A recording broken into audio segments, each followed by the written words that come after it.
ఇచ్చేటువంటి ప్రక్రియ ఏదైతే ఉందో దానివల్ల ఇన్వెస్టర్స్ అంతా కూడా వచ్చి అక్కడ కోట్లాది రూపాయలు విలువైనటువంటి భూముల్లో ఇవ్వటం వల్ల అక్కడ వేలాది మందికి ఉద్యోగ అవకాశాలు వస్తుందనేటువంటి ఆలోచనతోనే ఆ బ్రాండెక్స్ ఆ రోజు అట్లా ఇచ్చారు కాబట్టి ఈరోజు 20,000 మంది ఆడపిల్లలు అక్కడ ఉద్యోగ అవకాశాలు జరుగుతున్న అధ్యక్ష. విశాఖపట్నంకి ఇంకొకటి ఏంటంటే మహిళలు స్వేచ్ఛగా వారు శాంతి భద్రతలతో పనిచేయగలిగేది ఏదైనా నగరం ఉన్నదంటే అది విశాఖ నగరం అని చెప్పి కేంద్ర నివేదికలో తెలియపరిచారు అధ్యక్ష. దీంతో పాటు మనకి మూలపేటలో ఒక మంచి పోర్టు కూడా తయారవుతుంది అధ్యక్ష. వీటిని త్వరితగతిన పూర్తి చేయాల్సినటువంటి అవసరం ఎంత ఉంది అధ్యక్ష. ముఖ్యంగా ఉత్తరాంధ్రకు సంబంధించినంత వరకు చాలా వెనుకబడినటువంటి ప్రాంతం, ఆర్థికంగా సామాజికంగా అదేవిధంగా విద్యాపరంగా వైద్యపరంగా అన్ని రకాలుగా వెనుకబడినటువంటి ప్రాంతం. కిడ్నీ వ్యాధులు కానీ క్యాన్సర్ వ్యాధులు కానీ ఎక్కువగా ఉన్నటువంటి ప్రాంతం కాబట్టి ఆ ప్రాంతం వ్యవసాయ పరంగా ఇంకా అభివృద్ధి పరచాల్సినటువంటి అవసరం ఉంది. మనకి పోలవరం లెఫ్ట్ కెనాలు వచ్చే ఏడాదికి పూర్తవుద్దని మన ముఖ్యమంత్రి గారు ప్రయత్నం చేస్తున్నారు అధ్యక్ష. దీంతో పాటు ఉత్తరాంధ్ర సుజల స్రవంతి కనీసం ఫస్ట్ ఫేజ్ అయినా సరే 2,600 కోట్ల రూపాయలతో 1,30,000 ఎకరాలు సాగులోకి వస్తుంది కాబట్టి ఆ ప్రాజెక్ట్ చేయాల్సినటువంటి అవసరం ఉంది అధ్యక్ష. ఉత్తరాంధ్రకు సంబంధించినటువంటి ప్రాజెక్టులకి 5,000 కోట్ల రూపాయలు పెట్టగలిగితే సుమారు 30 లక్షల ఎకరాలు సాగులోకి వచ్చేటువంటి అవకాశం ఉంటుంది కాబట్టి వంశధార, నాగావళి ఇటువంటి మడ్డువల్స్ అని ఇటువంటి కార్యక్రమాలు చాలా ఉన్నాయి అధ్యక్ష. ఇవన్నీ కూడా పూర్తి చేయాలంటే 5,000 కోట్ల రూపాయలు మాత్రమే చాలు. అత్యంత తక్కువ డబ్బుతో ఎక్కువ ఇరిగేషన్ ఇచ్చేటువంటి ప్రాంతం ఏదైనా ఉన్నదంటే ఉత్తరాంధ్రలో ఉన్నటువంటి వ్యవసాయ భూములు 30 లక్షల ఎకరాలు సాగులోకి వచ్చేటువంటి అవకాశం ఉంది అధ్యక్ష. ఆ గత వైసీపీ ప్రభుత్వం అయితే వారు 5 సంవత్సరాల్లో సుమారు 1,500 కోట్లు పెడితే కేవలం 500 కోట్ల రూపాయలు మాత్రమే 5 సంవత్సరాల్లో ఉత్తరాంధ్ర మీద ఖర్చు పెట్టారు అధ్యక్ష. అందుగురించనే వారు చేసినటువంటి అవినీతి కార్యక్రమాలకి ముఖం చెల్లకే ఈరోజు హౌస్లోకి రావటం లేదు తప్పితే వారు చేసిన అవినీతిని సమర్థించుకోలేని పరిస్థితుల్లో వారు అసెంబ్లీకి కూడా రాకుండా మీకు దుష్టపరప ఏదో విధంగా ఆటంకాలు కల్పించాలనేటువంటి ఆలోచనతోనే కార్యక్రమాలు జరుగుతున్న అధ్యక్ష.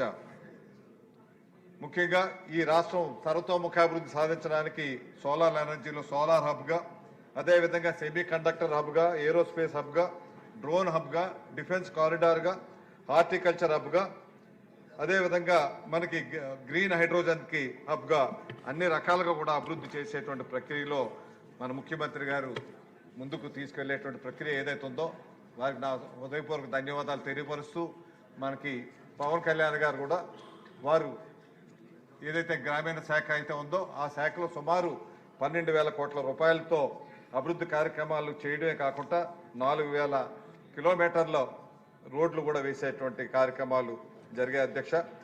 మీకు ఒకేసారి 13,000 గ్రామాల్లో పంచాయతీ సమావేశాలు పెట్టి వరల్డ్ రికార్డు సాధించే కార్యక్రమం వారు చేస్తే, లోకేష్ గారు అయితే ఒకేసారి పేరెంట్ టీచర్ మీటింగ్ పెట్టి అదొక ప్రపంచ రికార్డుగా ఆ రికార్డు సాధించినటువంటి ఘనత విద్యా వైద్య పరంగా ఈ రాష్ట్రం ఎంతో అభివృద్ధి చెందే విధంగా దేశంలోనే నెంబర్ 1 రాష్ట్రంగా రూపొందించేటువంటి కార్యక్రమానికి నాంది పలికేటువంటి వారికి నా హృదయపూర్వక ధన్యవాదాలు తెలియపరుస్తూ ఒక్క ప్రత్యేకమైన విషయం చెప్పి ముగిస్తాను అధ్యక్ష.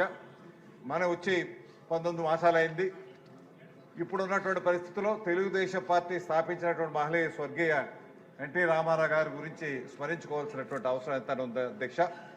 సామాన్యుడి గురించి, రైతు గురించి, కార్మికుడి గురించి వారు ప్రత్యేకించి కూడు గుడ్డ నీడ అనేటువంటి కాన్సెప్ట్తో ఆ రోజు ఉన్నటువంటి కాంగ్రెస్ పార్టీకి వ్యతిరేకించి పార్టీని స్థాపించి 9 మాసాల్లోనే అధికారం వచ్చినటువంటి నట సార్వభౌముడు ఎన్టీ రామారావు గారు అధ్యక్ష. వారిని మీ ద్వారా ఈ సభ సభ్యులందరూ కూడా గౌరవ సభ్యులు కోరుకుంటున్నా, భారతరత్న అనేటువంటి ప్రతిష్టాకరమైనటువంటి వారికి ఇవ్వాల్సినటువంటి అవసరం భారతరత్న కేటాయించాలి.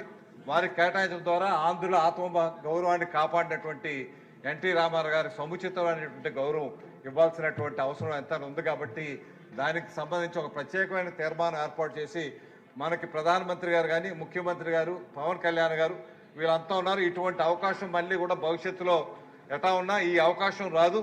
ఇటువంటి మంచి అవకాశంలో ఇప్పుడే భారతరత్న సాధించుకోగలుగుతాం కాబట్టి ఒక ప్రత్యేకమైన చర్చ పెట్టుకొని ఈ సమావేశం ఏకగ్రీవ తీర్మానం చేసి మన కేంద్ర ప్రభుత్వానికి పంపించి ఒకసారి మీరు స్పీకర్ గారు, మన ముఖ్యమంత్రి గారు, ఉప ముఖ్యమంత్రి గారు అందరూ కూడా కలిసి ప్రధానమంత్రి గారిని కలిసి విన్నవించి వారి సాధించుకోవాల్సినటువంటి అవసరం ఎంతైనా ఉందని తెలియపరుస్తున్నాను అధ్యక్ష. ఇంకొక విషయం కూడా తెలియపరుస్తానంట, ఎందుకంటే ఆ వంశంతో కనుక గొప్ప ఒక్క నిమిషంలో అయిపోద్ది అధ్యక్ష. మొన్ననే చూశాను నేను, నా లోకేష్ గారు అన్నారు నాకు పోటీ మా ఇంట్లో సభ్యులే అని చెప్పారు. మరి నారా దేవాంశ్ చూస్తే 10 సంవత్సరాల్లోనే చైల్డ్ ప్రాడిగీగా, చెస్లో అయితే ఆయన ఫాస్టెస్ట్ చెక్మేట్ సాల్వర్గా ఆయనకు ఒక బిరుదు కూడా వచ్చింది అధ్యక్ష. వరల్డ్ బుక్ ఆఫ్ రికార్డ్స్లో 2025లో నమోదు చేసుకుని లండన్ వెస్ట్ మినిస్టర్ హాల్లో వారికి అది ప్రదానం చేశారు అధ్యక్ష. అంత చిన్న వయసులో అది రావటం అన్నది సామాన్యమైనటువంటి విషయం కాదు అధ్యక్ష. అదే కాకుండా ఆయన రెండో రికార్డు ఏంటంటే 7 డేస్ టవర్ ఆఫ్ హెనోయ్ అనేసి అక్కడ కూడా 1 నిమిషం 43 సెకండ్లో అది సాల్వ్ చేయగలిగారు అధ్యక్ష ఆ చిన్న వయసులో. అదేవిధంగా ఇంకోటి 9 చెస్ బోర్డ్స్ని 32 ఉన్నటువంటి పాన్స్ని 5 నిమిషాల్లోనే అది సాల్వ్ చేసినటువంటి ఘనత తీసుకొచ్చినటువంటి వారైతే, ఇక నారా భువనేశ్వర్ గురించి చెప్తే వారికి కూడా 2025లో outstanding dairy professional award 2025లో ఇండియన్ డైరీ అసోసియేషన్ వారికి ఇవ్వడం జరిగింది అధ్యక్ష. మీకు ఎన్టీ రామారావు గారు మనవరాలైనటువంటి నారా బ్రహ్మణి గారికి, లోకేష్ గారి సతీమణి గారికి అయితే golden peacock excellence in corporate governance అన్నది నేషనల్ వైడ్ వచ్చింది FMCG గ్రూప్లకి. అదేవిధంగా most powerful women in India UK corporate excellence వారు ఇచ్చినటువంటి అవార్డ్స్ ఉన్నాయి అధ్యక్ష. ఇటువంటి చరిత్ర కలిగినటువంటి నాయకులు మనకు ఉండడం నిజంగా ఈ రాష్ట్రానికి ఒక గౌరవప్రదంగా గావిస్తూ మరొకసారి మీ ద్వారా గౌరవ సభను కోరుకుంటున్నా అధ్యక్ష. మన భారతరత్న ఎన్టీ రామారావు గారికి వచ్చే విధంగా మీరు కృషి చేయాల్సిందిగా కోరుతూ మరొకసారి గవర్నర్ గారి ప్రసంగానికి జనసేన పార్టీ తరఫున హృదయపూర్వక సంపూర్ణ ధన్యవాదాలు, మద్దతు తెలియపరుస్తూ సెలవు తీసుకుంటాను.